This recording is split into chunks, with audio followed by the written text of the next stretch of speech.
This is HighIntensityBusiness.com with Lawrence Neal, helping you achieve your health and fitness goals. Become a great personal trainer and build your high-intensity strength training business. Lawrence Neal here, and welcome back to HighIntensityBusiness.com. Today's guest is Steve Ritz. Steve is an exercise physiologist and founder of Fitness First of Minnesota. Steve has been involved in the fitness field since 1991, working with a wide variety of people, ranging from cardiac rehab patients to professional athletes. Steve earned a Bachelor of Arts degree from Gustavus Adolphus College and a Master of Arts degree majoring in exercise physiology from Minnesota State University, Mankato.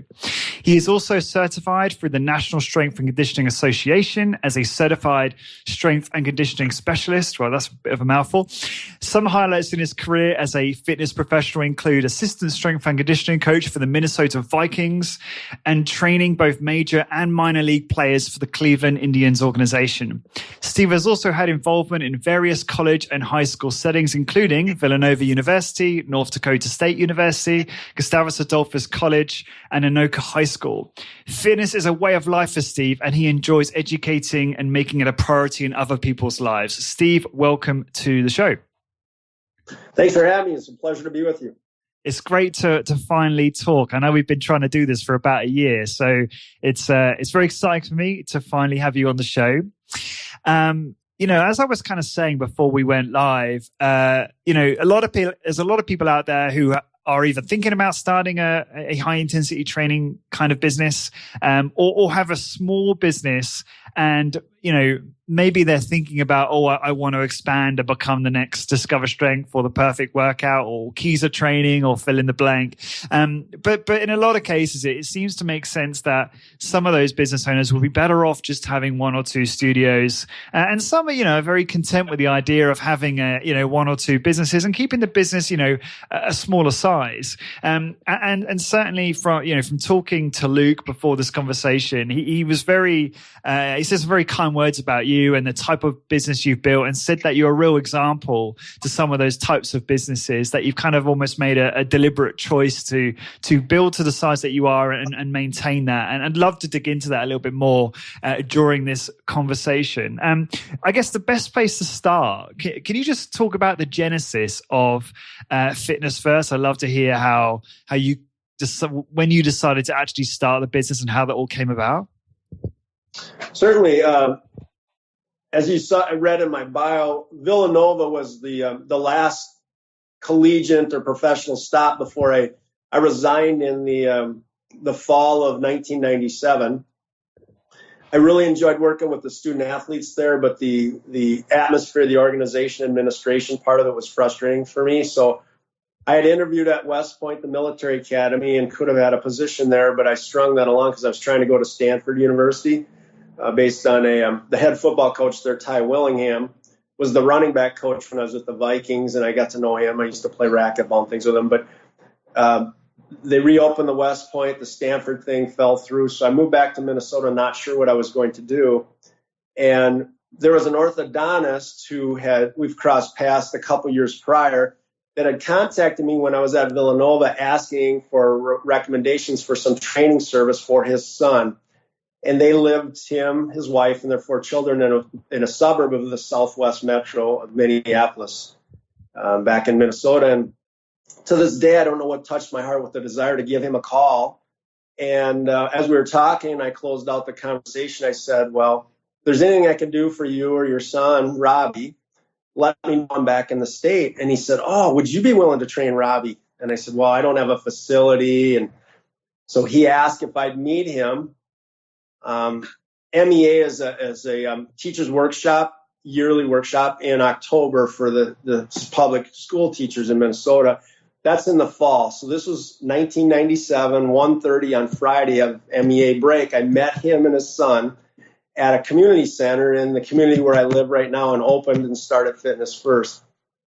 And we went through the facility, and toward the end, we got up into the lobby, and he said, well, what do you think? Would you be willing to train Robbie? And half my brain said, no way, this isn't going to work. I don't have a facility. The other half said, when opportunity presents, always say yes. And with hard work and intelligence and focus, it'll work out. So that part of my brain went over, and I said, sure, I'll do it. And we discussed the fee structure, this, that, the other thing. So I started to train him at the local community center, and then he brought a teammate, and then his father came with his tennis buddy, and started to grow from there. And it was good, but it was very stressful because it wasn't my facility. And so I started looking. I said, I either have to cut this off, or I need to really seriously look to put down roots. So I started to look for a retail location, and I did 20 years ago, and opened in 1998, and hit the ground running, if you will, because I had some clientele, and things have kind of mushroomed from there. So we just passed our 20th birthday in 1998 is when we started. So essentially November of 2018 was our 20th birthday. So that's really the genesis, if you will, of how it started. I don't know that I look to be a private business owner. I guess in retrospect, I maybe had some of the entrepreneurial fibers in my character, but I didn't really recognize it. As you read in my bio, I don't have any formal business background. I didn't go to like the Harvard School of Business Management or anything like that. So it's been a baptism by fire. I certainly understand science, and bodies are my business and those sorts of things. But as far as I joke sometimes, I think it's evolved in spite of me, not because of me, the business side. Been very, very fortunate to have many clients that are entrepreneurs, and while training, just to keep my eyes open, my ears open, and my mouth shut, and just listen to their stories, the do's, the don'ts, the trials, the tribulations, the pearls of wisdom. That's been extremely beneficial. And from all walks of life, from an orthodontist to a realtor to a welding fabrication company to a commercial cleaning business. I mean, all the gamut in our clientele. So you kind of can get different perspectives there. When I did meet the father and son in this community, Chaska, it was only the second time I'd ever been into that community in my life. So I don't have any roots here. Wasn't born and raised, didn't go to high school. It's about 45 minutes from where I did grow up. So people assume that I came back home. I did, in the sense that back to the state, but I didn't come back to my home community. So I joke that I don't know that I found Chaska. I think Chaska found me. And it's been interesting. And we're excited. We're hopeful to do it another 20 years. I look at this as halftime, if you will. And we're in the process of moving and building a new location for our Chaska clinic. And some of the listeners on the tour at the Rec Clinic were in our Sculpture Show location. That's exciting. We're designing it from the ground up, working with an architect and a builder, and from the office to the reception area to our bathrooms. So that's very calculated. We did a rebranding the last couple of years with our colors, our logo, our tagline, all of that. Working with a company to give that brand bounce. It's called Orange Ball Creative, and we're redoing our website and all of our things related to that. Working with a psychologist to make sure we have the correct language when we're working with clients, to make sure we are viewed as an advocate and not an adversary. And then the new location. So it's very calculated there, and I thought the time was right. If we have the brand and we don't market it, we can't maximize the rebranding. If we upgrade our marketing with this Orange Ball Creative and we are marketing an old brand, if we get people in as a result of our branding and our marketing, but we stub our toe because we don't have the polished lingo. And I think we're very good at what we do, but if you think you're the best you are, there's nowhere to go but down. So we're looking to improve that. And then the atmosphere, this new facility is really going to be the basket or bucket to hold all this. So it's exciting. I have hope and faith, and that it'll be proved to be the right decision. But it's a big challenge for us, and we're excited. And I think it's going to be really the next 2 decades is going to be, next 20 years is going to be really fun, fulfilling. We'll be able to touch some more people. Just to clarify, is it so you'll still have 2 locations? You're not opening a third? Yes. Yeah, but you're redoing the second. Yeah. Yep. Right. We're moving, and it's only about 5 blocks from where we originally started. Right. Okay, cool. It was important for me to stay within the community where we started. And I'm actually on the board of the Downtown Business Alliance. So I didn't want to thumb my nose at the community where I'm very involved. I live, I work, I play, but we're still able to move. And this is a new development from ground up. They're building some structures, and we're going to be one of the players in that whole development. Yeah, I think that's great that you're so involved in the community. Have you ever read the book Small Giants? No, I don't think I've even heard that book. No.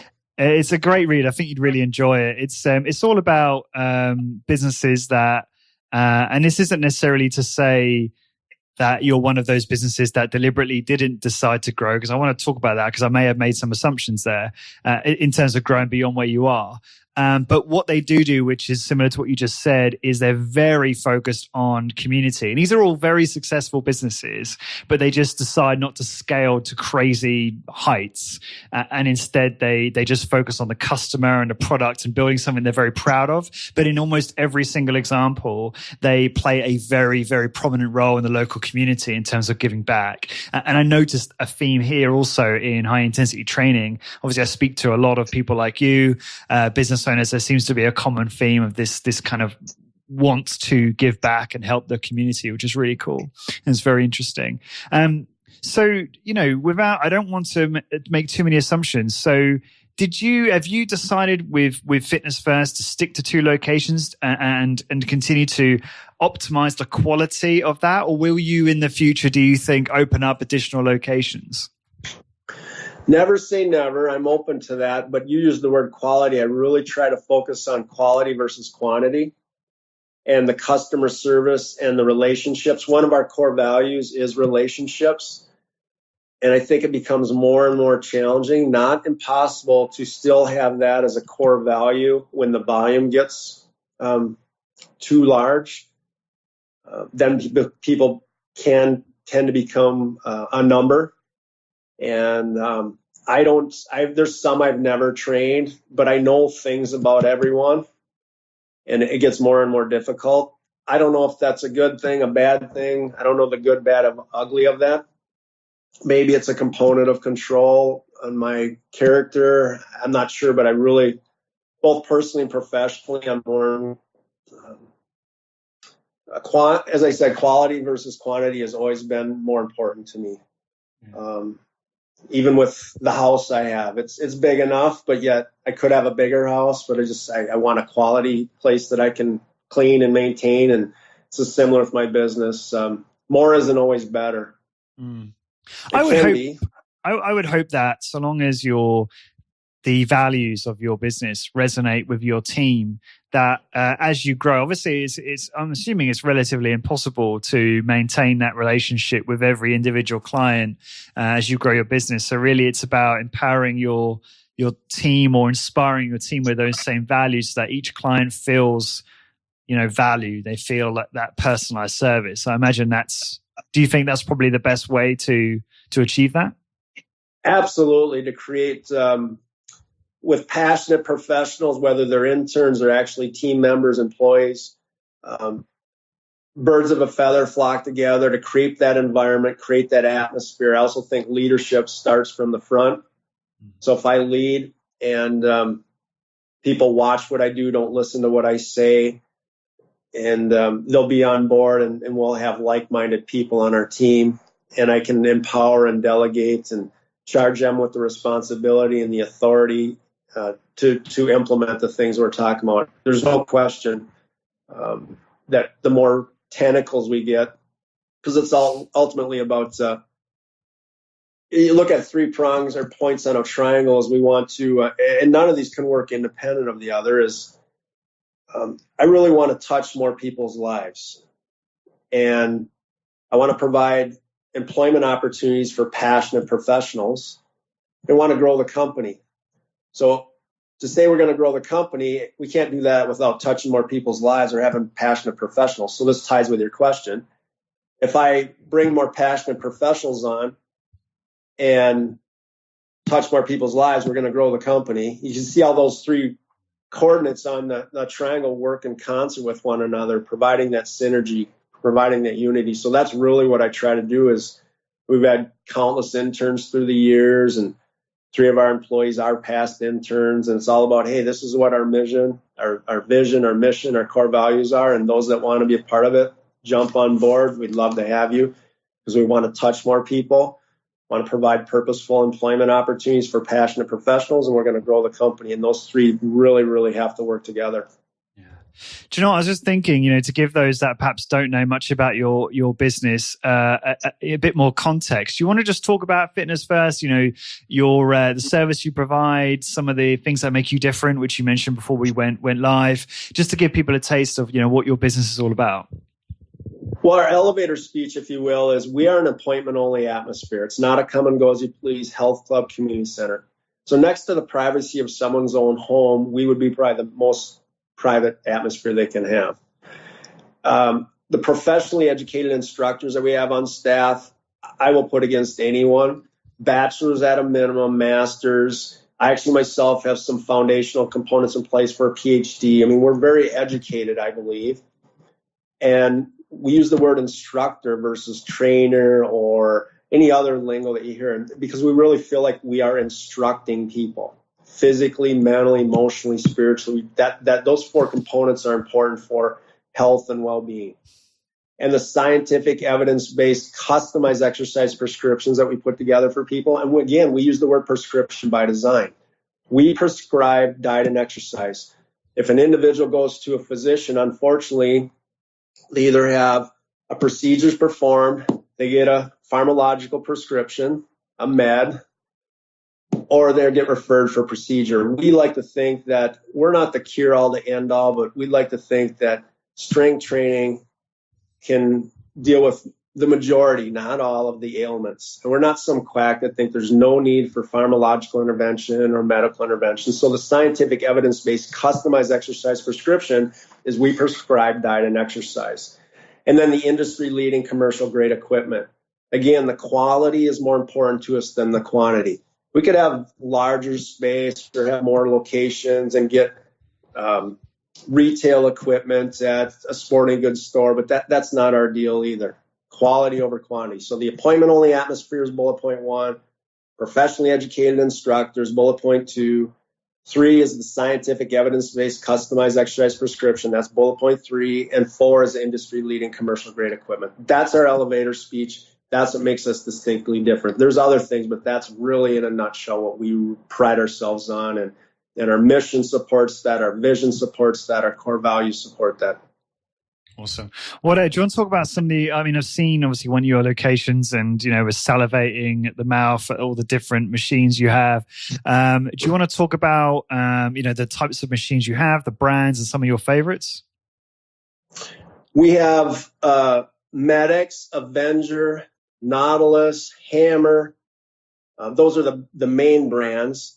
And then within, say, Nautilus, we have first generation, next generation, 2ST, Nitro,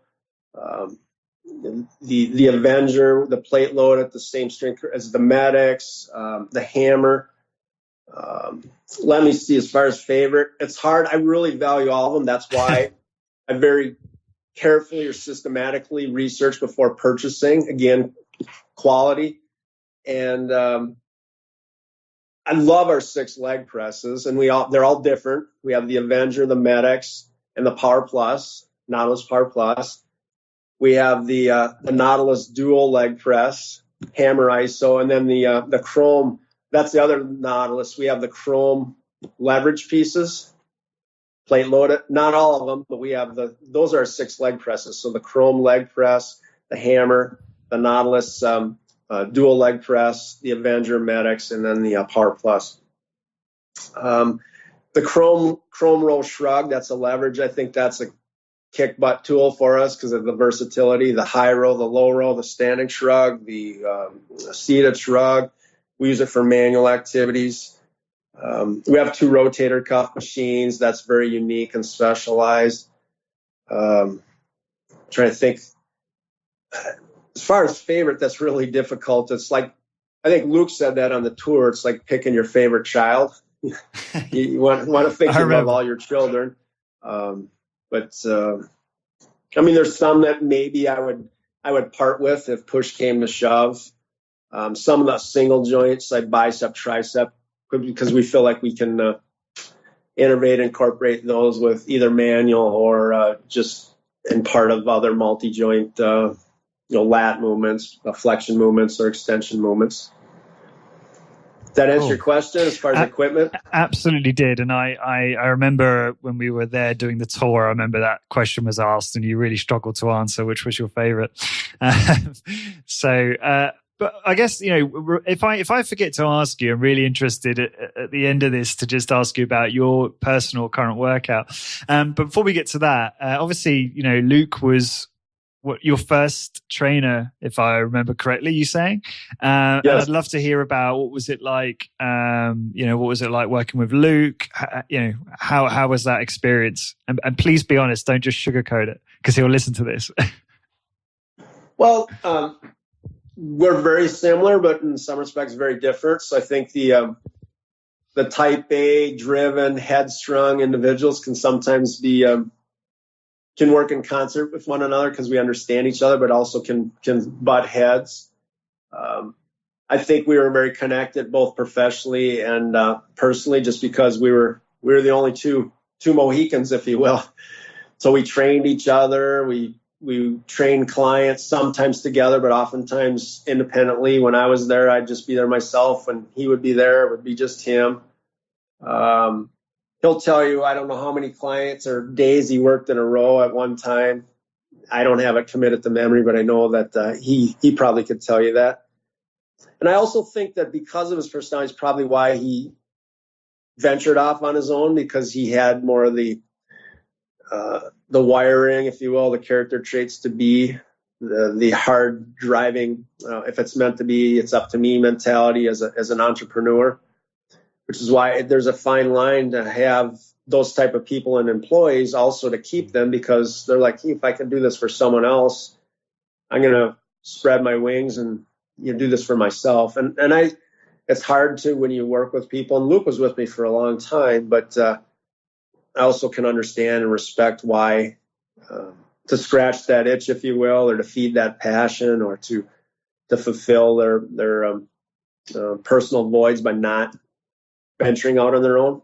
And I have had other employees and interns that have, not to the scale of Luke, but that have their own businesses as well, that have been under my wing. And that's a source of pride for me. But I think I've mentored and helped put good, credible professionals out into the world. And I'd like to think that the experience they had with us was instrumental in them doing that as well. Well, I was just, if I can interject, that's clearly a common challenge for business owners in this space. Having trainers leave to start their own businesses, it can be difficult because on one hand, like you say, you're contributing to that individual's success in their own life, and maybe it's not such a bad thing that they were only with you for 1 or 2 years or what have you. But at the same time, it can be quite disruptive to your operation, and I know it's a common problem because I talk to obviously a lot of business owners, and it's I hear about trainers leaving to start their own shop relatively frequently. So is that inevitable? And if so, how have you found, if you have, a means to either deal with that or handle that better, or just retain trainers better? I think an atmosphere in an environment that develops and cultivates the team atmosphere. So continually delegate and give them purpose and meaning that they are contributing, I think, is one thing that helps them, versus if it all runs through me. And you'd have to ask them, maybe I'm fooling myself, but I'd like to think that I charge them with the responsibility to handle task X, Y, Z or ABC, and I'm still involved, and they might bounce things off. Very similar to a successful head coach, say to an NFL team, they have their coordinators, and the coordinators have the position coaches under, but it's still the buck stops with them, and they're the ones handling the press conferences after a gut-wrenching loss, but they're also the one, they're held accountable for the outcome, and they don't always have control of the input because they've delegated. So there's a fine line there, but I think that helps with staff retention. And to make them feel like they matter, they belong, they're contributing. As far as losing, I'm a big faith-based guy. I think that every time, like before Luke came on board, I had an intern, and then when the intern was done, I'm like, how am I going to do this by myself? Well, sure as heck, within a few days, the phone rings, and here comes Luke. I just always feel like God has provided for me, and I have that with the move in our location. Is commitment comes before provision. I'm going to commit. We're going to lay it on the line. It's not haphazard. This is very well thought out and calculated with us moving, and I really believe in my every core of my heart this is going to work out, because as I said, commitment comes before provision. Things will be provided for us because we committed and we have our heart in the right place, and we're really in this to touch people's lives and not just all about money, which kind of goes back to the expansion of numerous locations. And this ties in with the staff too, is when or if some leave, that opens the door for someone else, and God provided me with another individual, male or female. And we really hire character traits with the understanding that science is trainable. And if we get these people that are wired and they're passionate and they're purpose, and I call it the 4 Ps, is, what's their purpose? What's their passion? Do they take pride in doing what they're doing? And the pay will come. Unfortunately, I think society's flipped on its head, and they look at, well, what am I going to make?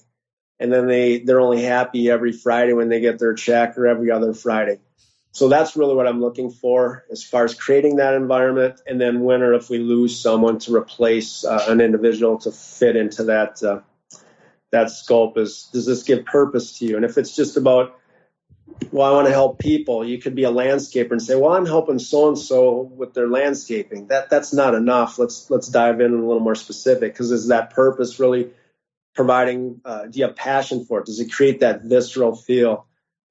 Pride, are you going to perform properly whether your boss is there or not? Are you going to perform properly whether your coworkers are or not? If you have pride in it, you will. And then you will get compensated well. As far as losing people, I think it's analogous to, let's say it's an NFL head coach. If they're good, they're going to lose assistants, and those assistants are going to be head coaches in the league, and they're going to compete against each other. They're going to have that friendship, but they're also, when the whistle blows, they're going to compete. And I think they probably have a sense of pride.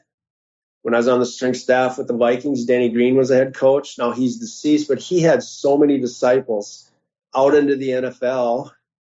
And I think that's probably very gratifying and fulfilling for him.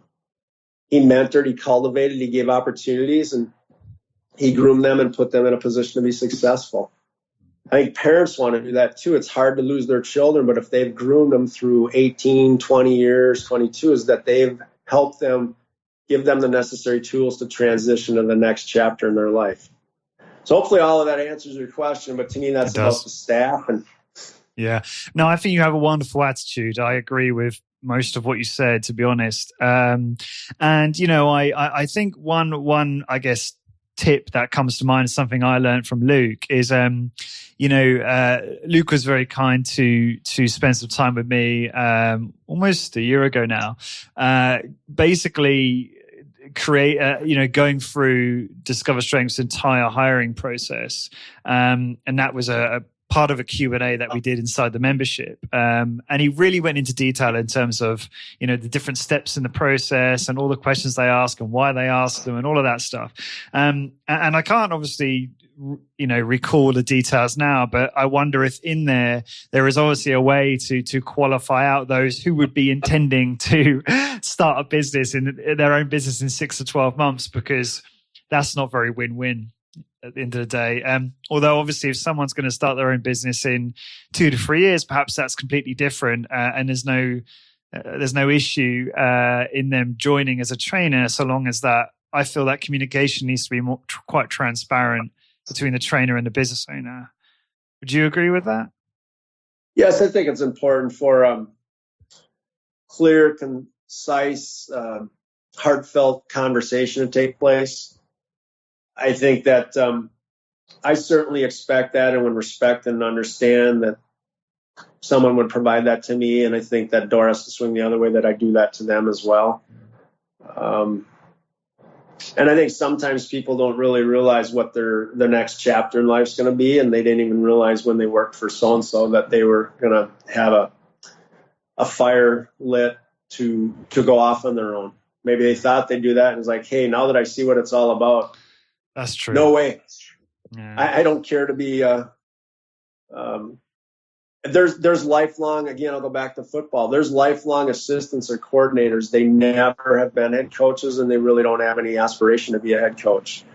They're comfortable, they're complacent, and others just want to be on the front line. They want to handle the heat and the fire of being a head coach. So I don't know that people really know, even when you go through the interview process.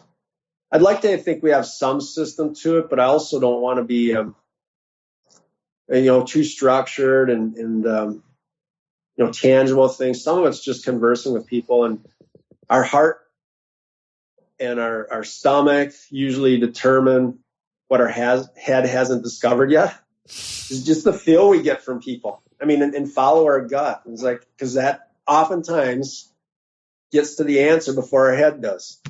Me just visiting with someone, and so I think there has to be some structure and some processes through it, but just visiting and getting a feel, and then any successful relationship, whether it's employee, employer, husband, wife, whatever, it has to be mutually beneficial. If it's all about me and growing fitness first, that's going to be short-lived. If it's all about providing opportunities for passionate professionals, and we don't grow the company, I pay them handsomely, but it just sucks the life out of the company, we can't grow, then we're not going to be around, they're not going to have a job. It really has to look at all those things. There has to be mutual beneficial. Yeah, I 100% agree with that. I think it's astounding to me how many people don't understand that, the essence of success in business is really creating win-win relationships. Yes. So, I was hoping that, in terms of let me start that again. Let me rephrase. So I was hoping we could talk about some of the mistakes you've made, some of the failures you've had in the past, because it's quite easy for people to look at your business and say, oh, I could never do that. I could never get it to where he's got it. It's always been an easy process for Steve and his team to build this business. But I'm just curious, have you had do you have any failures or big mistakes that you made in the past that come to mind that we could perhaps talk about to help the listeners avoid in their own business? I think one is, and I've learned this through years, is the distinct difference between advertising and marketing. Mm-hmm. I'm not going to fish in a cornfield. I'm not going to catch fish there. So I have to understand where our market is, and then have sensible, systematic strategy to tap into that market. What's the demographics? Who's our profile? And I think I've wasted some resources, some time, some effort, certainly money with advertising, which is just really awareness versus marketing. And that's why I give that about, maybe I was fishing in a cornfield sometime and there's no fish in there. So, and I think whether it's a college, they're looking at their ideal students, academically, socially, this and that. And some of the bigger ones, bigger companies can spend money for a Super Bowl ad that is more about advertising and not necessarily is marketing. I think through the years I've wasted some resources on that.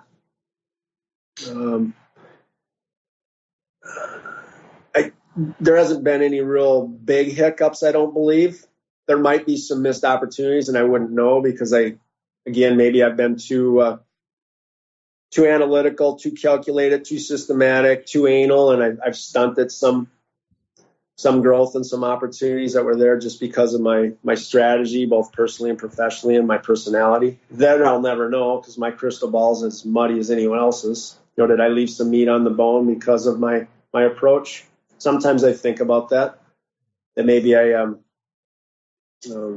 more the adventurous gunslinger mentality might have been just let it all hang out. And that's why I say sometimes I don't know that I have the entrepreneurial, because I'm not a gambler. other than, investments and things like that. But I don't go to casinos and things. That's just not my style. And I think some people think that entrepreneurs are that gunslinger, that gambler. I think it's the opposite. I actually think good entrepreneurs are very risk averse, and they're very conscious about de-risking. So I don't think you're doing yourself justice there. I think the attitude you talked about in terms of how pragmatic and analytical you are, I'd say that's pretty entrepreneurial. And the other thing is I just conducted an interview for a podcast here locally and went way back to having 50 paper customers when I was 7 years old and having my first checkbook when I was 7. And then those paper customers, I had 8 to 10 lawn mowing customers in the summer, and then I had some of those same as snow removal customers in the winter. And my dad sitting down with me and putting together deposits and not being able to sign my name, so I printed on the checks and he co-signed. And so, in retrospect, maybe that was some of the entrepreneurial foundation. So when I said some time back in our interview about not having the formal training to be a business owner, entrepreneur, maybe that's where it started. That's the best training you can have. Yep. And then I'm an Eagle Scout, and I just think certain things with that. And then I played collegiate football, and the things that you learn, the failures and the trials and tribulations and the resiliency and being patient and persistent and delayed gratification with being an athlete and all the times you fail, putting you in a position to succeed and all those sorts of things. Maybe because I didn't have the formal training, maybe I did have the training to be an entrepreneur.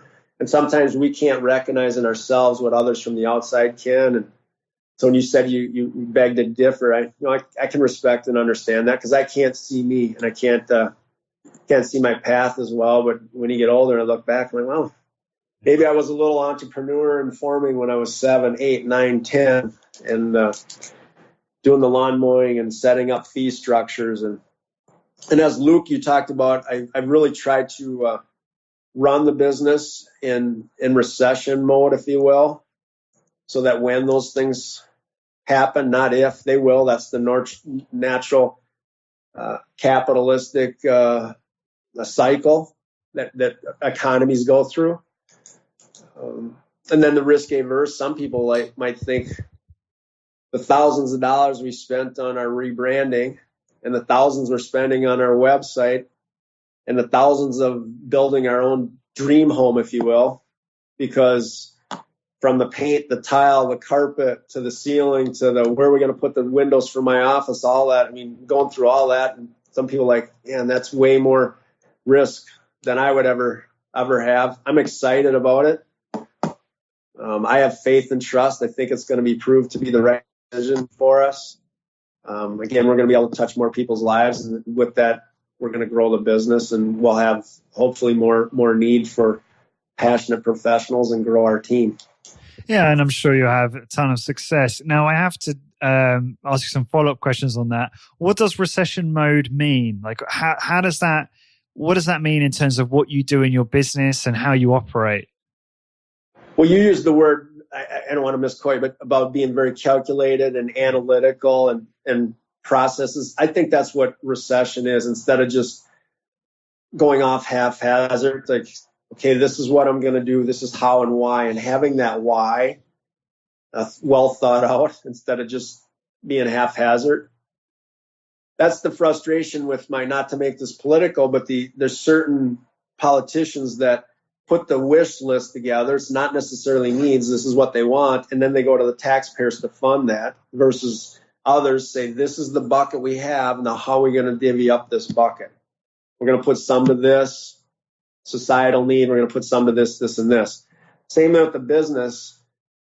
If I'm a poor steward of money, I can't go to the client and say, hey, Lawrence, we're a little short this month. I know you pay this much per appointment, but we need to jack you up a little bit so we can bridge the gap. They'd tell me to take a leap. And I think that's part of being realistic and running things in recession mode, if you will.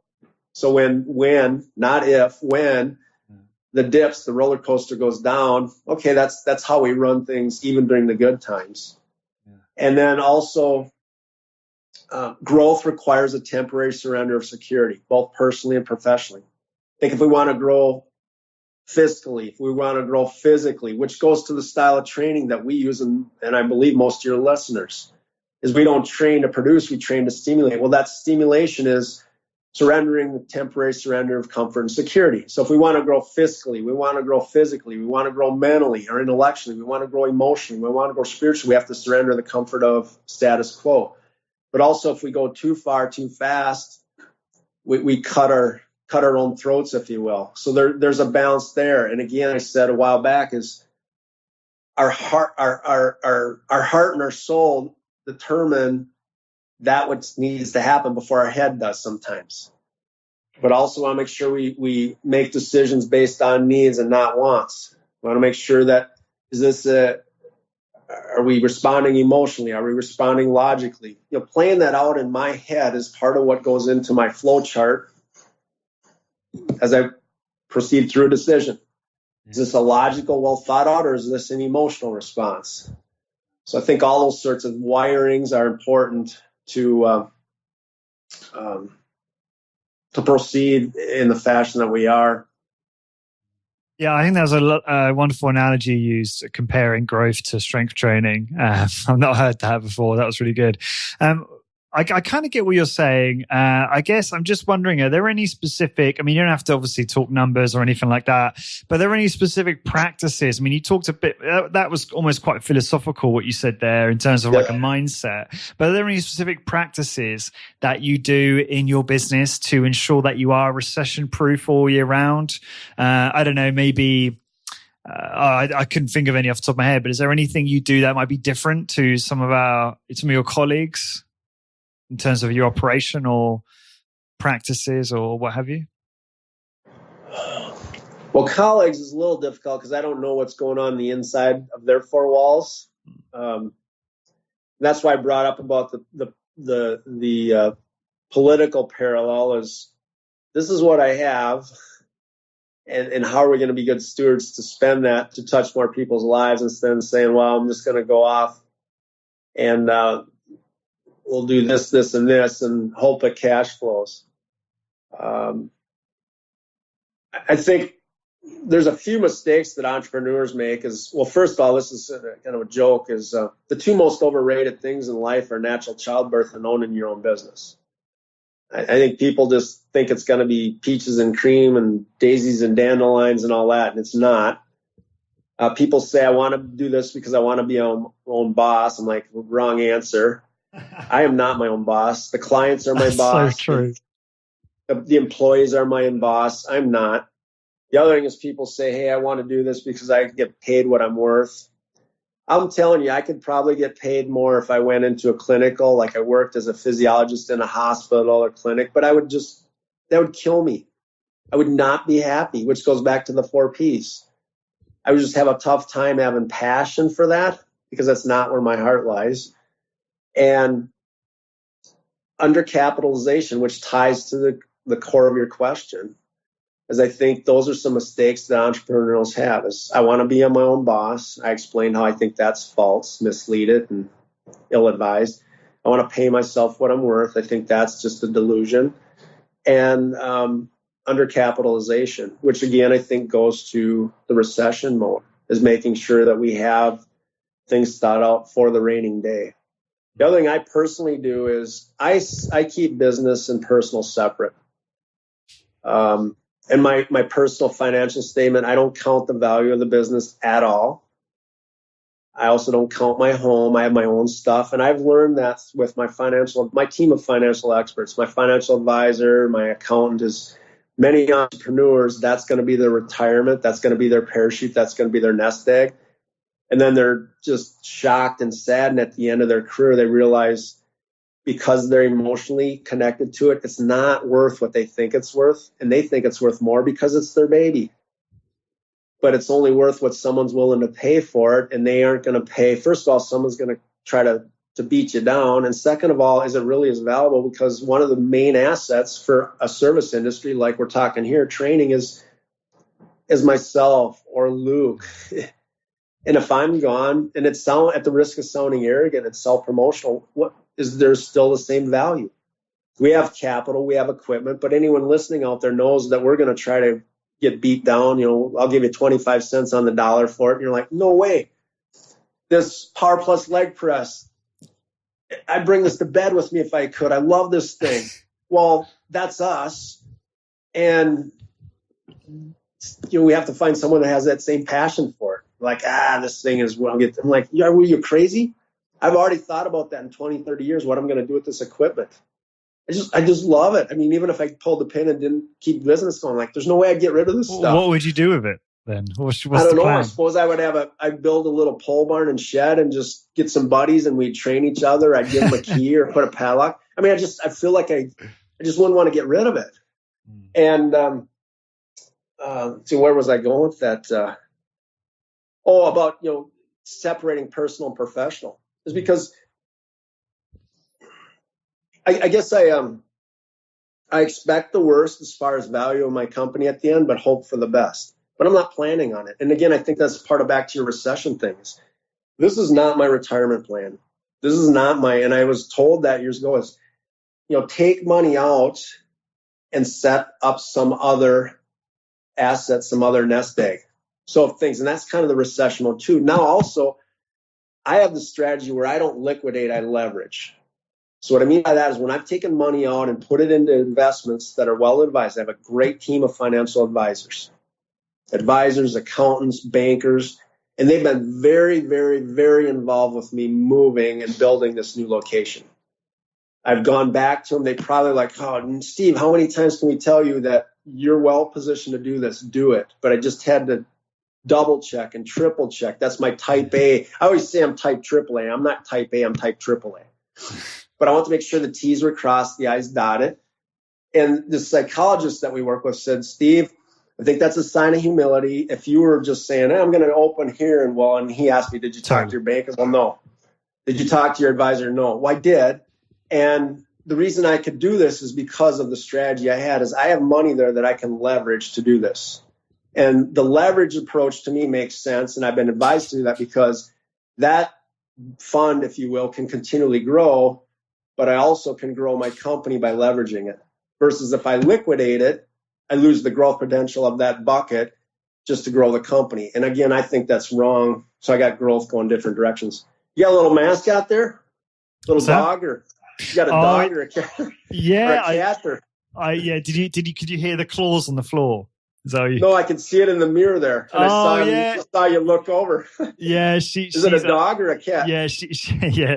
No, it's a little dog. She's a little rat terrier, and she's supposed to be sitting quietly on the sofa whilst we're talking, but she's got bored of that, so she's decided to jump down. So, yeah, apologies for that. You're gonna have to just ignore it. No worries. I like dogs. I just don't want a dog, but I love dogs. So that we got divert there. But my point is that's part of the recession-proof approach I have. I love that. Yeah, taking an appropriate amount out, not delusioning yourself to saying, well, I'm going to pay myself what I'm worth and just bleed the company, but also taking some out and putting it independent of the business and not all in the business. There's a system there. And again, I have faith and trust, and I charge my advising team with the responsibility to make decisions, putting me in a position to be successful. That's what they do all day, every day. They've forgotten more than I'll ever know, and that's their sandbox, and I try to stay out of their sandbox, and I expect the same thing to happen when people come to me. And my financial advisor has been a client, my accountant's been a client, my dentist has been a client, all that. That's their sandbox, this is mine, and we work together. So I think that's a long, I gave you a long answer to your short question, but that's part of the great answer. But that's the recession part that I have. And I've been advised that. I can't say that I authored that approach, but I've heard from these savvy advisors that make sure you don't have your business as your retirement plan. Don't have this delusion idea that it's going to be that parachute for you or that nest egg when you're done, because it may or may not, and it's going to be way more valuable to you than it probably will for someone else out there. No, I think you absolutely nailed it, Steve. I think that's some real talk there. And I think that's just so useful. I mean, it's so useful to me, and I'm sure it's really, really useful to a lot of the listeners. So no, thanks for just being quite raw about that and honest about kind of your own financial planning, because I just think, we don't get to perhaps hear about that as much, and it's just really useful to know. I just wanted to take a step back for a second. You talked about... I want to interject something there quick, Lawrence. Go for it. Yeah. On that before we get to fire. I've even called bankers out on this, and they look at me, but I say, okay, bankers will lend you money when you prove you don't need it. They're very risk averse. And when I expanded into the second market with our second location, the one that you saw and some of the other attendees direct conference, they asked me, well, why don't you liquidate this, this, and this? And I looked at them like, if I do that, I don't need you. And I said, the reason I'm not going to liquidate that is I'll leverage that. I don't have a problem putting your name on that so that I can grow the company, but I'm not going to liquidate that so that I lose that appreciation, that growth opportunity. And I've even talked with bankers about that but they tend to be on board as long as I don't say, well, I don't know, because I tell them exactly what I'm going to do. I'm going to tell them why. And I give them, this is what I'm going to do. This is how I'm going to do it. This is why. And then they're okay. It's different than most of the people that they work with, but they accept it. It's not just like, well, I shrug my shoulder. I'm like, I don't know. I don't want to, if I just give them that answer, but it's very well thought. It's systematic. And they did the same thing here now with our expansion of our new location. And they've been fantastic for us. So I just wanted to show that when it was front and center is a continuation of I think my strategy is it's worked for me. I don't know, good, bad, right, wrong. I'm not saying it's the only way. I'm not saying it's the right way, but it's certainly been well thought out. And I think it ties to your question about the recession mode that I try to have both personally and professionally. Absolutely. Just curious, what kind of, actually, before I ask that, I just want to go back to the point you made about marketing. You as you said there, you made some mistakes. You wasted some time and some money on advertising rather than targeted marketing. Now, what have you since then? What do you do now? What have you found to be effective? Because I know the listeners will be listening to this go, Lawrence, you better ask that question about what they do for marketing. So what are you doing now in terms of marketing that's been the most effective for you for getting new clients? Well, the most efficient or effective is, and everyone out there listening, if they own their own business will relate to this, is the best sales force we have, because we're a service industry, is our clientele. And they're not on the payroll. We're not providing health care for them, health insurance. We're not giving them a retirement plan. And they can play direct testament to their experience with us, the relationships, the product, the service, the atmosphere, all that. And they can do it in an unbiased sense. We're not there when they're having a talk with their buddy at the bar for happy hour, whatever the case might be, or a coworker. That is still the most effective. And so we try to put some things in where we incentivize people to do that. And to be quite frank, most of them don't even want an incentive. It's a nice token of our appreciation. We give them a free appointment when, let's say, they brought you in and there's a direct link from one of our clients to you, Lawrence, becoming a client. We try to do some marketing to get an occasional new disciple, if you will, to go out and do that. But we have clients in our clientele that's one husband and wife. They have brought two other couples. They brought their dentist. It's actually the grandfather of this young man I met with yesterday. It's a hockey player, just from this husband and wife. And we have other clients like that. So I think that's marketing. We give them as a token of our appreciation. And invariably they're like, oh, you didn't have to do this. I'm happy to help. And we get that. But at least it's still, as I said 2-3 times already, it's a small token of our appreciation. And we value what they're doing to help us grow and touch someone else's life that they certainly have a relationship with. I also think that you talked about being involved in the community. That's very important for me to give them my time, talent, and treasure to my community, to my place where I grew up, to my college institutions, and to try to spread that around. I volunteer on the local amateur baseball team, the concession stand. I'm a part of this community, local community organizations called Chaska Fishing with Friends, where we take seniors from nursing homes out, and youth, and veterans on fishing trips in the summer. I donate to a couple ministries in my church. And where I'm going with that is I've always gotten business off that, not because that's not why I'm doing it, but just the relationships, continually raising my profile, my brand. And I think that's incredibly important.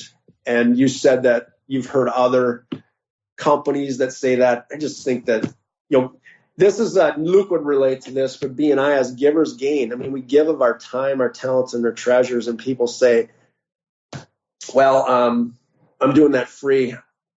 I joke, I get paid to go to the bank. What I mean by that is so many of our clients on a weekly basis are tied to the relationships I develop by going to the bank. I still go to the bricks and mortar bank. I do some online, I do some electronic, but it's about building relationships. So we don't do as much as we used to as far as marketing. So that's what I mean by the mistakes that I made, is dumping resources into that and realizing there's opportunities right under our nose. We don't have to make this more complicated than it needs to be. And coaxing and encouraging our sales force, if you will, which are friends of Fitness First. They're our clients, and they're more than happy to help us help others the way we've helped them. And I also, it became real evident when my mother passed away in 2012, and a bunch of clients came to the visitation and funeral, and I certainly couldn't broker all the introductions. But when I was within earshot, I never heard a single one say I'm a client of Fitness First. They all said I'm a friend of Steve. And that's really what the relationship thing. They're friends, and we happen to do business with them. And I think that goes back to the environment and the atmosphere that we strive to develop for the staff, for the clients. This is a family affair. We pride ourselves on relationships. And this goes back to some of the questions you asked. That's one of the concerns I have about getting bigger. Are we bigger but necessarily not better? Are we bigger and we lose that component? No matter how closely I mentor and groom the staff, we want to strengthen clients to live a healthier, happier life. We want to be recognized by those clients as the primary advocate on their health and fitness journey. And I think that ties with our core values, is we're committed to those goals of every client on their journey. And we build genuine and purposeful relationships, not just these superficial, shallow relationships. And the advocacy for strengths is we pride ourselves on educating and training the clients on the domains I talked about, the physical, the mental, emotional, and those benefits that come from strength training to be healthy, energetic, and fit. At the risk of diverting off your question, I mean, that's really what we strive. And then I think those people are our marketers, are our most effective marketers, because of the relationship they have with us. And we send them out into the world and where they live, work, and play, and give testament to their experience with us. And they bring people in. I'm really pleased you said that, because I thought you might say that, and I feel somewhat validated.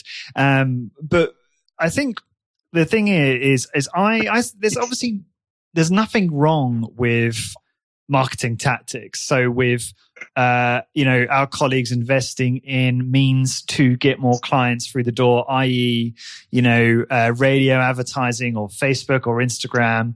But what I notice is a lack of appreciation for the ingredients that go into generating referrals. Because as Luke said at Rec 2019 at one of the breakout sessions, he said referrals will always be the best source of new clients, and they're probably the greatest source of new clients.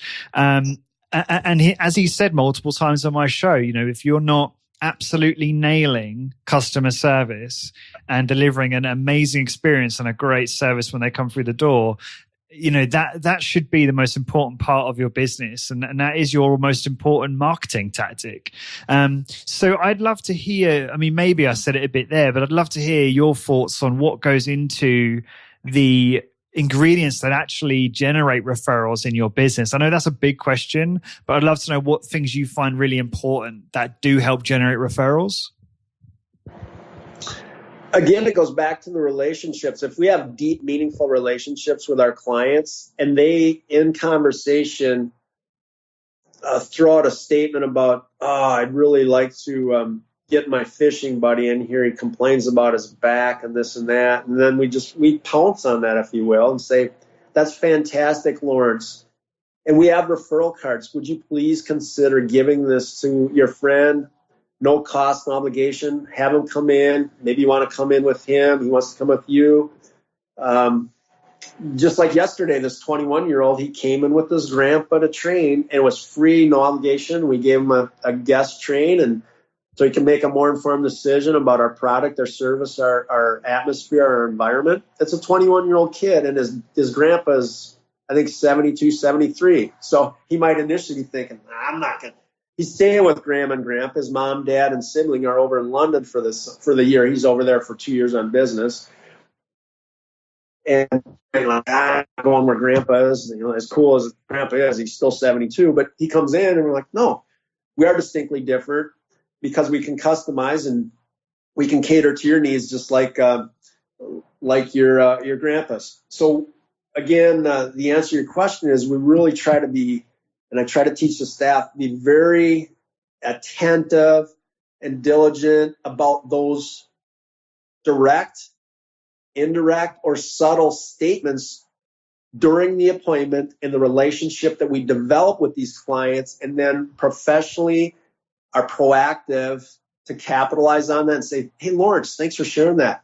Would you mind getting permission from them to get their number, forward it to me? I'd love to give them a call. Well, let me ask them. They're pretty private or protective. Or, yeah, fantastic. I'm sure they would do that, but please let me ask permission as well. Or, here, give this card, and maybe they'd like to come in when you come in, and we'll have it set up where we can train them free. Whatever it might be, it's a very customized approach, but I try to be very attentive. And again, that's going to the bank. I'm also a volunteer, the vice president of the Downtown Business Alliance for this community here. And I've gotten business from there. There's a lady on the board. Her husband's a client through the relationship there. And so when need arises, that's about raising your profile, branding yourself, branding your company, but then also not making it as complicated as we'd like to make it be. And when there's components in our conversation, being professionally proactive and reaching out and trying to facilitate that connection. I hope that answers your question, but that's really what it boils down to. I appreciate it's simpler than we think, but we still have to be professionally proactive. We have to see the opportunity and not go buy an opportunity to get to an opportunity, not go buy an easy kind of a soft toss T-ball type opportunity. It's like, well, no, I need to make this work. That's too easy. Well, it is, and it really does boil down to relationships. Yeah, no, I think that was great. And I appreciate some of the tactical advice you gave there on how to go about getting referrals. I will just take this opportunity to say, if the listeners are interested in learning more about that, I will link to the episode I did with Luke on the ways that Discover Strength are able to generate referrals. And also in the HIT Business membership, we've actually got a number of examples of the proven processes in Discover Strength and organizations like Rock Solid Fitness, where they actually go through, the entire interaction they have with clients, which is obviously instrumental in terms of then generating referrals. So no, that was awesome, Steve. I appreciate you kind of giving more tactical in terms of once the opportunity comes up, how do you then capitalize on that? So that was cool. And if more is needed, I'm available as well, just like Rock Solid, Patty and Dave, or Luke. I mean, certainly, we're in this together. If we have the right purpose and passion and take pride in what we're doing, we have to view ourselves wherever we're located, whether it's in Ireland or Florida or Minneapolis or Oregon, or if we have our heart in the right spot, and we're really committed to helping people. I have no secrets, and hopefully others are the same. And that's the thing that's kind of really cool and fulfilling to me is when you go to the REC conference, everyone's just very, very open and asking questions and sharing information and all of that. So I'm just throwing that out right now as when or if anything arises from you or anyone else. My answer is yes. And I appreciate that. I'm sure the listeners do. And at the end of this, we'll make sure we grab your contact details. So if there are our listeners that have follow-up questions, it'd be great if you could give them your 2 cents, if that's okay, Steve, and we'll sort of capture that at the end. I wanted to ask you about lifestyle. It sounds like, as you mentioned there, you've got a number of kind of extracurricular stuff you do, ways you donate and help the local community. Just curious, because I talk to some business owners who are very proud and kind of wear the hardworking, long kind of work weeks as almost like a badge of honor. And there's nothing wrong with that. And maybe that's in their DNA. And the people that come to mind, if you're listening to this, is Doug Holland, who, is the only member of staff in his business. And he's doing, 120 plus training sessions a week. But I'm curious, do you have more of a balance in your business? Like how many hours are you working a week versus doing other things? And what's your kind of routine like, and what sort of balance do you have, if any? Well, I don't count hours, so I really don't know. And I think I put in more than I maybe realize, and maybe that's good that I don't realize. And I also think to me, it's not a badge of honor. I think that it's important for us to not worry about being busy, but being productive. Oh, totally. It's not, pardon? It's not the quantity. Agree. It's not the quantity, it's the quality. And I do strive to have balance, physically, mentally, emotionally, spiritually. I think some of that with being committed and on being on a board or doing this or that helps drive that, because I know we have that commitment. I, again, have structured approach to vacations. Once I've purchased the plane ticket, I know when it gets closer, I'll be stressed. I'm like, I really shouldn't leave, but I'm not going to be. And then once I'm gone, I'm gone. But if I don't put those structured getaways into my year, I can get consumed. I also think that my dad shared this with me when I was younger, is all work and no play makes Jack a dull boy. And I think that goes to the balance. It's important. I think it's a component of arrogance to think that this can't work without us, because what's going to happen when we're gone off this planet? Things move on. We're not as significant sometimes as we think. I also think with my staff, that goes whether I'm here, is I really charge them with the responsibility to do things even though I'm here. And I continually tell them it's not because I don't have interest, I'm not competent to do it, but if I always do it for them, and then when I'm gone, they're like, geez, Steve always did this. What am I going to do now?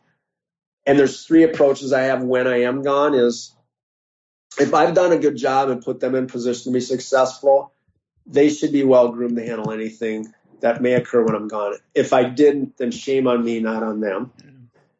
2 is I want my actions to support my words, so I don't check in. And the 3rd is there's probably little or nothing I could do anyway other than potentially destroy my vacation. So Absolutely. When I'm gone, I'm gone. But when I'm here, I'm very involved and here. And I think I have balance. I think there's a sensible, systematic structure to that. Like I said, I select, I've got 2 or 3 trips between now and the end of this year. One is I'm coming over your neck of the woods. I got a 13 day trip to Scotland this August. Oh, beautiful. And I've got a week-long fishing trip in June. So I purposely do that because it forces me, because I've made the reservation, I've committed my resources to the ticket, all that. And then I go because I think balance is important, physically, mentally, emotionally, spiritually. I also think getting yourself involved in the community, not just in one area, but in numerous areas. I think we have to be philanthropic with our time, our talents, and our treasures. We have to give back. And I think I have a balanced approach. There's always room for improvement, because when we think we're at the best we can be, there's nowhere to go but down. And I think I can continually work to improve that. I get out of balance and fall off track, and I try to get things back by putting the structure and the accountability in there and having a point with someone other than myself, whether it's being on committees or volunteer organizations. Does that help answer the? It absolutely does. And you still train people, right, at Fitness First? Yes. How many training sessions will you do a week on average? I'd have to count. I don't watch. I don't count. And also, there's some days where I wouldn't necessarily need some of the staff I could handle it, but then I need to give them playing time, if you will. I need to give them purpose and meaning, and I can't just jerk them around and have them when I need them. And so some of the slow times, I still have to make sure that they get playing time, if you will, so that when I do need them, they're there. I don't think there's a fine line between working on the business and working in the business. I could train more, but then I'm working in the business versus working on. Like right now, this is a chapter that I'll probably never go through again, is meeting with the architect and then meeting with the builder and tile colors and carpet colors and paint colors for our new location. That's not training a client, but it's still purposeful. It's necessary to continually grow our business. I don't know that I have a real, set structure saying, okay, I'm going to spend this much in a week for office time and this much for training time, and I'm going to train this many clients. Just kind of the ebbs and flow of the week, and try to continually have my head involved in it, but also my heart and soul, and try to figure out the right balance for myself, both personally and professionally. And you used the word, the description of badge of courage, which is right out of my head too. It's like sometimes people just throw that out and like, I'm not sure I'd be bragging about that. I'd be concerned because I don't think that that's necessarily healthy professionally or personally to say, hey, I'm the only one and I do this many and that many. I think balance and moderation and variety in our life is healthy for us, both physically, mentally, emotionally. And you, if you follow successful entrepreneurs or head coaches, Tony Dungy, who I had a chance to get to know when I was at the Vikings, and I just value and adore his approach. And he was always didn't want the meetings and anything to start too early in the morning because he thought it was important for him and his assistants to be there with their family in the morning, make breakfast or have breakfast, and send their children off to school. That was his approach, both personally and professionally. Denny Green had a drum set at Winter Park, which is where the Viking training facility was. Now it's moved. But you look at successful people, and they have certain things that they're involved in. They have hobbies. I think some, again, and if you lack the, I don't know if discipline's the right, because most entrepreneurs are very disciplined and they're very focused and they're very passionate, but maybe putting the structure in place so that it forces you to have that variety, forces you to get involved by, knowing I'm committed, I'm on this committee I'm on the board for 2 years, or I'm on this or that, which is again why I try to do that. Yeah, sorry, go on. I just say left to ourselves, we tend to at the end of the week like, well, I should have done this, but I didn't. At my church, I'm on 2 different ministries. I do the readings, and I do homebound ministry where we go and see shut-ins. We bring communion in a bulletin. I do that purposely. Those are my 2 things to the church. I've been asked to do others. I'm like, nope, 2 is my limit because I want to volunteer in other areas in my life and other areas in the community. But I do that. And I don't all just do everything for church. I don't do everything just for the business community by being on the downtown business board as the vice president. I try to do that. So that's my approach. Yeah, I think that's great. And I like how you set rules that you mentioned there, almost like filters. And I think one of the take-home points of what you said there is the importance of scheduling commitments ahead of time on a macro level in terms of your holidays, vacations, I should say, or on a micro level in terms of week to week. Because it's really good to do that, to commit to those things. Say if you've got some extracurricular event in the evening, because then it means that you have to be done with work by a certain time. And then I don't know if you're familiar with Parkinson's law, but Parkinson's law basically says that the amount of work we have to do expands in alignment with the amount of time we give it. So I butchered that a little bit, but essentially, if you give, if you if you constrict those work hours to a limited amount, you're going to be far more productive within those hours. And so by scheduling those commitments, it almost organically forces you to do that, and which I think is quite a far more productive approach to work, and then creating a balanced life. Yeah. I'm sorry. What else would you say? No, and then just it helps create a balanced life. Absolutely. It's not the quantity; it's the quality. We don't need more time. We need to utilize the time that we do have and create some structure in there. And as strange as it was when I was in college, I told you I was a collegiate football player, as I had significantly better GPA in the fall than I did in the spring. And again, I think it's because I was certainly more productive and efficient and like a fine-tuned machine because of the demands on my schedule. And we just because of that, so it fits off what you said about that concept. Is our work expands to the amount of time that we devote to it. Yeah.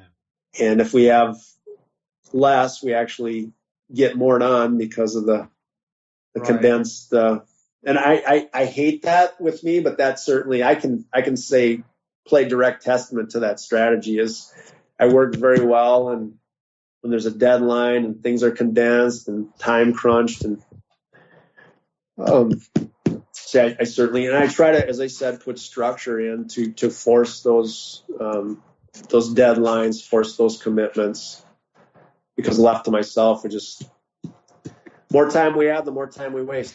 Yeah, I mean, and we all have that issue. I think, I'm an entrepreneur, I run my own business. You have yours, and it's a trait in all of our, all entrepreneurs or most entrepreneurs to want to, we can just get carried away and just work all the hours, and show much less for it than if we actually were to reduce and prioritize a little better.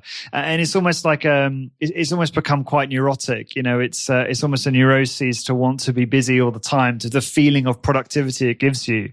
And I think it's such a, I'm not trying to slam people like Gary Vaynerchuk and some of these entrepreneurial celebrities out there at the moment, because I think they do a lot of great work. But what I don't like is this culture right now of just hustle, grind, work your ass off. I think it can be counterproductive, because I do think you do need to find balance, and also you do need to do the hard thinking and sit there and say, okay, what actually are the most important things for me to do in my business?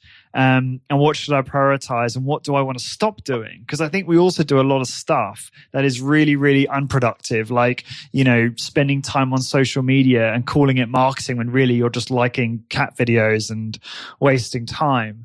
So I'm digressing a little bit, but I just think I just really wanted to hammer this point home that, it's just really important to prioritize and to, make sure we're not just working for work's sake.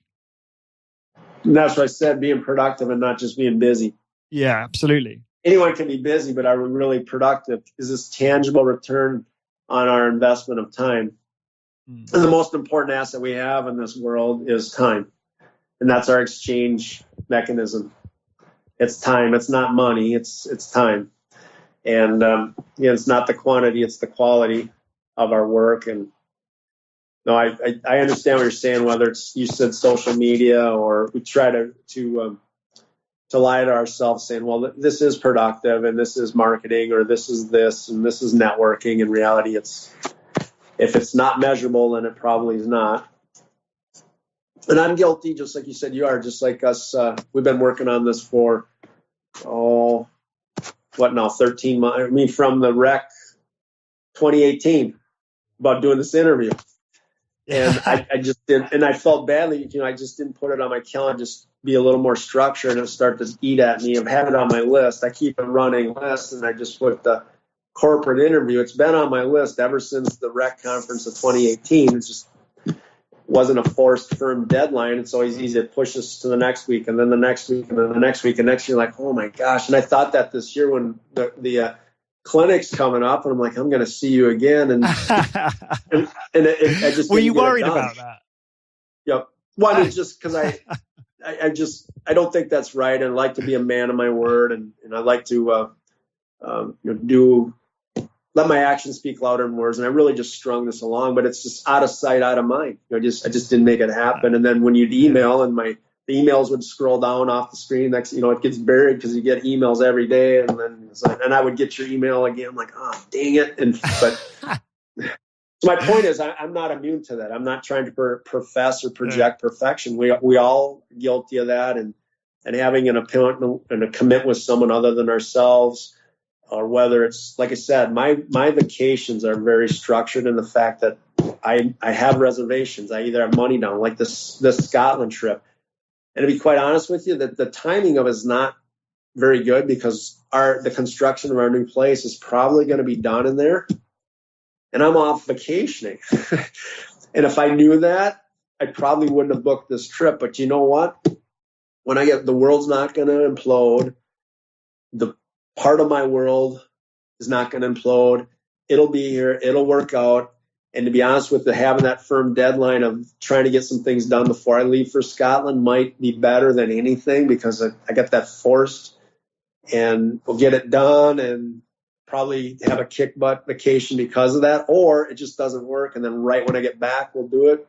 Exactly. But if I didn't have the commitment and the thousands of dollars on the airfare, I'd probably say, this is a bad year. I'm not going to do it this year. I'm going to do it in 2020. And pretty soon I end up dying, and I still didn't do it. So I try to practice what I preach by putting these structured things in place, whether it's time away from me personally or time in the community, what have you. And I'd encourage people to do the same. Yeah, I definitely think you need to disconnect when you go on these holidays. When you go to Edinburgh, you need to disconnect, because otherwise, as you say, it feeds on your attention. I mean, if you're thinking about your business or you're checking your email, it steals your attention. You might as well not go on holiday at all. So yeah, I really encourage you to do that, and I'm sure you'll come back and it'll be totally fine, or nothing that cannot be repaired on your return. And you probably have no influence when you're in Scotland anyway, so it's almost a completely pointless to get involved. Absolutely. Steve, I want to, before we wrap up, I just want to ask you about your current workout. Well, I do two. The staff, we exchange workouts, and the clients always find this interesting. Like, what? Someone trains you? I'm like, yeah, because we practice what we preach. Nick, who you corresponded with, he tends to train me, and the guys, we exchange workouts. I do 2 total body strength training appointments, approximately 30 to 35 minutes twice a week. And then the other thing I do is I like to do interval training outside. I either do it, I've got these series of sprints. It's about shock recover. I do it a 2-to-1 ratio. Like, I have routes where I run, and I'll sprint from this point up a hill to there. If it takes me 60 seconds, I give myself 2 minutes to rest. It's always a 2-to-1 ratio. If the next sprint takes me 30 seconds, I give myself a minute. I do that on Saturdays.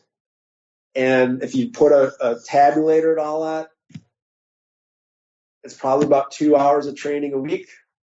I practice what I preach, just like we talked about our workload. It's not the quantity, it's the quality. So many of these themes that we're discussing fit together. And so when people ask me or they see me, I'd like to think I'm healthy. I think I'm energetic. I'm fit. Like, geez, you must work out 2 hours a day all the time. Like, well, no, I don't. And that's what I'm preaching to people. As I said numerous times, that's what I practice myself. With that said, I'm very active, but there's a misunderstanding between activity and achievement, or the difference between sport, recreation, and leisure, or sport, recreation, and activity and exercise, as most of the listeners would agree to. I'm certainly very active. Like this morning, I biked to my office, but it's only a mile. I don't view it as exercise. It's a mode of commuting or transport my body from my house to my office. I don't put that in, when I say my weekly exercise. I'll bike home for lunch, I'll eat, I'll bike back. In fact, I bike probably more than I drive, from about April all the way till December here in Minnesota. And then when it's not the cold as much, it gets sloppy. So back to your question, about maybe a little over 2 hours a week, 3 set exercise, bouts of exercise, if you will, the strength training. And then I like to do interval. Occasionally, I'll mix in on a Saturday instead of interval training. I'll do a distance run. But that's my drill. And I just have an active lifestyle around that, but I don't count that as exercise. Why do you do high-intensity interval training? Just curious. The sprinting part? Yeah. I like to run fast. I always have. I'd like to think I'm still fast. Maybe I'm. It's hard to believe that there's that many people that are that slow. Maybe it's not that I'm fast. It's just others are that slow. But I just like the shock recover. I like to just open up when I do these sprints, and then it's intense, just like the strength training. That's the reason I like high intensity strength training. And as Arthur would say, if it's fun, it's not exercise. But I just love the return on investment from my strength training appointments. It's the most, we talked about investments, and I like to invest in the stock market and all of that. But the most significant investment I make every week is my 2 strength training appointments and my interval training, because of how I feel in the next 48 to 72 hours. And I wish people knew how good I feel, or I wish they knew how crappy they felt, because that is just that's my med for the week. And, I do it on Monday, and it carries me the rest of Monday, Tuesday, Wednesday, and then I do it Thursday. And so it fits your question, the sprints. I'll be honest, and there again, I put the structure. I try to there's one guy on my staff that does them with me sometimes, or I get a friend that does them, and have an appointment with someone other than themselves. Now, this past Saturday, I did it myself. Now, here's what I did Saturday is I do these things called 110. So I mark it off on a grass field, just pace it out. I don't get real technical by measuring this. I sprint 110 yards. I clear my clock, and I give myself a minute as an active recovery. So I trot back to the start. And if I get back and it's 43 seconds, I get the balance of that for recovery, more passive recovery. Zero my clock, and I go on the next sprint. So I sprint down 110 yards, a minute to trot back, jog back, run back, call what you will. And if I get back and it's 40 seconds, I got another 20 seconds for passive recovery. The run back is active, and then I go again. I did 18 of those this past Saturday. That was my interval training. And I got strange little games I play. I usually do 16, and I think about a football game as there's 4 per quarter. So if you've been around me, I can have a strange mind. So I got 4, which is a quarter, 4 per quarter, 8 is the half. After 8th sprint, I don't stop. I'm like, okay, that's halftime. Now I got the 3rd quarter, and I got the 4th quarter. And then this time I did 18. So I'm like, okay, I got overtime. The game went into overtime, and I did 17, 18 because it was a beautiful day here and I felt good. So I did 17 and 18. I did 18 of those 110s. The interesting thing is we had that as conditioning in college, and I thought we had to do 10 of them then. I'm like, what the heck am I thinking? I'm doing 18 now, and I'm older than I was when I was 20 or 21. But I just did it. And then I had a little strange game when I was getting there is number 9, I thought about a former Viking player, Tommy Kramer, and number 10 was Fran Tarkenton. So each sprint I did, I was thinking about a player that I knew that played in the NFL as like inspirational. So 11 was Wade Wilson. Then I got to 12 was Tom Brady. Then when I did number 13, it was Kurt Warner. So when I sprinted, I'm like, okay, Kurt. And then 14 was another player. I did that all the way up. And 18 was Peyton Manning. So I did that. I'm like, all right, Peyton, let's go. And I did that sprinting back. So I do little games like that in my head. But that's my long answer to your short question. That's what I did last week. I strength trained Monday, Thursday. I did that interval Saturday. And then this week, be the same deal. Now, this week, I'm trying to get out of town tomorrow. So I talk about, this isn't really holiday, if you will, but I'm trying to leave for 4 or 5 days to do some hunting. I like to hunt and fish, and I have a bunch of hobbies. And I'll go about an hour south of where I live now and get out in the woods. And that's my reflection. I like to get out in nature and just the simplicity of that. So I probably will alter my training this week. I might not do that interval on Saturday, but more often than not, that's my weekly approach. That's awesome. So just going back to your strength training, I'd love to hear about your routines, the details. Is it single set to failure? Like what? Tell me about the actual routine, the exercises, the protocol.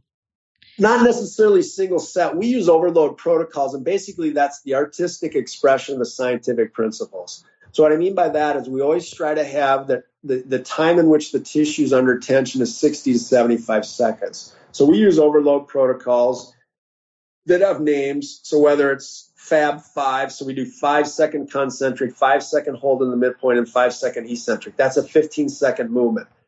If we do 4 of those, that's 60 seconds. If we do 7 of those, you've got another, you follow me? So that's 75. So that's what we do. So we got another 10-25 protocol. I don't think I did the math correctly in that Fab 5, but you get the drill at the risk for time's sake. Is that's what we do. So we use these overloads. Sometimes we do single set, but it's total body. I'll do neck work, trap work, shoulder work, chest work, 3 or 4 lower body, ab, low back, but I do it all in one setting. And literally, as everyone out there probably testing, I always time them just for shits and giggles, no other reason. And it might be 32 minutes. Another time it might be 35. Sometimes it might be 29, but I'm always in that kind of 30 to 35.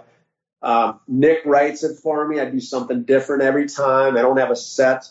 And I know that flies in the face of some people, and I get that they say you have to record everything so that you can compare and contrast, and that serves a motivation. I see value to that, but I also I don't know what he's going to have me do every day.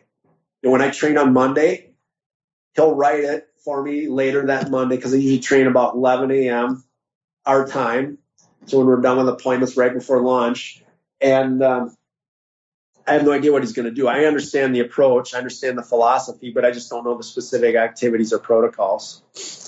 And we do pre-exhausts. We do post-exhausts. But it's head to toe. 11, 12 activities. It's, as you can tell by the time, I'd say it's fairly up tempo, and I just do it twice a week. And then the interval training. So it's a different workout every single time then? Yes. But the philosophy and the approach maintained is the same. Yeah. And I guess you'll still have some exercises. You will still do the same exercise in, say, over 4 workouts. You'll still do a chest press, maybe the same chest press, maybe twice. So you can sort of compare performance. Although I guess it depends on the pre or post exercise and the protocol you used and how fatigued. The protocol, and maybe that same machine was the 4th slot in one, and then 2 weeks later it's the 7th activity. And the other thing is, I know this flies in the face, is I don't record results. I just go boom, boom, boom, boom, boom. Right. And also when you said about 2 weeks in between or 3 is have so much equipment, it could take longer to get back to that machine because like a kid in a candy store. And this is, I don't know if you want to say a mistake, back to an earlier part of our interview is from a financial standpoint of business, we probably have too much equipment because you have to buy it all, obviously, and it's probably not necessary to service the needs of our clients, but I love it.